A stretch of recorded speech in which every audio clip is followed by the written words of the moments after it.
summertime, so we're about to do some ratatouille, or ratatouille, however you want to say it. More importantly, the knife work.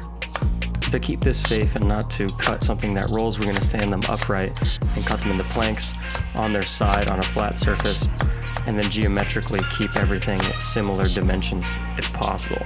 We do the same thing with our eggplant. Pop the top off this bad boy because it's even hard to cut with my knives. And again, planks similar size to the zucchini, as close as you can get to geometrically perfect. And again, the reason we care about size of things is just so everything cooks evenly. Try to use equal parts zucchini and eggplant. Pick a song you can cry to, because we're about to start to dice our onion. I always cut it in half first, peel off one side, keeping the root end intact. Making some horizontal cuts, which I only recommend if you have a really sharp knife.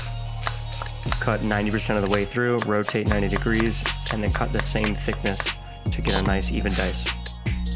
We're going to brunoise or brunoise our garlic. We're about 3 cloves here. Again, this is just a guideline. Use as much as you want. You know my bell pepper trick by this point. Top and tail, and then we're going to roll with a parallel cut to the cutting board and take out the entirety of the core with minimal waste. Cut into 3 sections, or whatever is stackable, into batons or julienne. We don't have to be super technical with these things because we're going to be cooking them down. But one thing you do need to do is get yourself a quality tomato. Taking a trip around the world as we take out the stem, right before revealing how beautiful this tomato is. Making some horizontal cuts. Trying our best to stay consistent with the thickness that we're cutting each of these when we rotate, just so we have everything cooking at the same rate. Grab our shiny metal bowl with which we're going to put our ingredients once we're finished cooking, and then try not to ruin your relationship with your roommate, who's definitely sleeping right now, but still continue to cook. Putting your main burner over medium-high heat, getting it nice and hot, putting in some neutral oil, and start to saute your ingredients separately. Doing this because Marco Pierre White told us to retain the texture of each ingredient. Now when you're sauteing your veg, you're going to let it sit, right? You're not going to toss it constantly, right? You're going to get color on each side and then toss periodically. Keeping the fond on the bottom of the pan, we're going to start cooking our eggplant after the zucchini is nice and tender. Once you see that the fond is getting too dark, we're going to add a touch of water. This is going to do 2 things. It's going to release that, adding that flavor to the eggplant, and softening the dense outer skin of it, which is why we cook them separately from the zucchini.